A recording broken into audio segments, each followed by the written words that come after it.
and we lay it open to rational thinking, I think surely there will be rational thinking. Because I keep asking Sri Lankan guests of what Sri Lanka is, I also want to ask you about what you think India's role in the global order is going to be, just opening it up, because in Sri Lanka we have been privy to the discourse that certainly in our foreign policy that there are new players in the international community as we define it, and India and China play significant roles in this regard, of course for very different geopolitical reasons, but we have read so much about India being more assertive, a financial giant, its culture also spreading around the world, not just with chicken tikka masala, but in terms, in more meaningful ways, in terms of its rich traditions of dance and literature. And you are our northern neighbor. It is inescapable that the politics of this country are inextricably entwined with that of yours.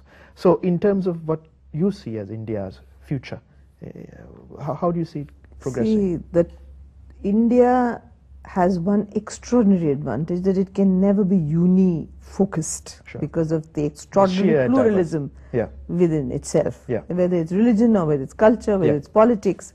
So there's always a pull from the other side to bring it center stage if it goes extreme. And I think that is its greatest advantage. Whether it is neo markets, globalization, it's going into, as soon as you have 8.5% growth, you have the NREGA. It says, pull back, what happens to all of us? So you have to address that. As soon as you go into some kind of extremism in religion, then you have extraordinary voices on the other side saying, what, are you going crazy? We are a pluralistic society, you can't do that. If anyone gets jingoistic about language, then you have the pull on the other side. So I think what India's final message, if in its intrinsic sense, with chicken tikkas and idli dosha absolutely, and naan, and that's what I'm saying. So even in food, there is a whole range. So I think the message I think for all of us is to accept plurality and coexist. It's this real message of India, which it doesn't say politically, doesn't even say diplomatically, comes through. And most important for the people of India is peace. In South Asia, we should work towards friendliness, neighborliness and peace.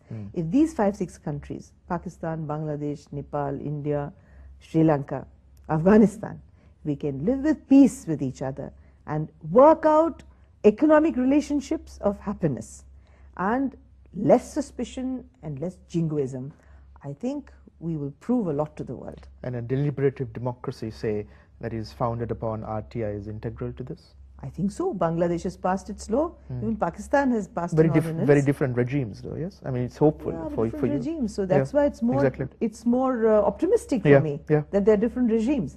And therefore, if Bangladesh has a right to information law, Nepal has it in its constitution. If Sri Lanka has a law and Pakistan has a law, we can deal with our governments to say, we are all brothers and sisters. Let's cross the borders. Let's be friends. Let's not look at war, but let's look at construction together. And that would be a great thing for South Asia. Aruna, it's been a real pleasure speaking with you, and thank you for the inspiration you have provided some of us, I hope, to continue with our own agitation for RTI in this our home. So thank you very much. Good luck to you all. Thank you.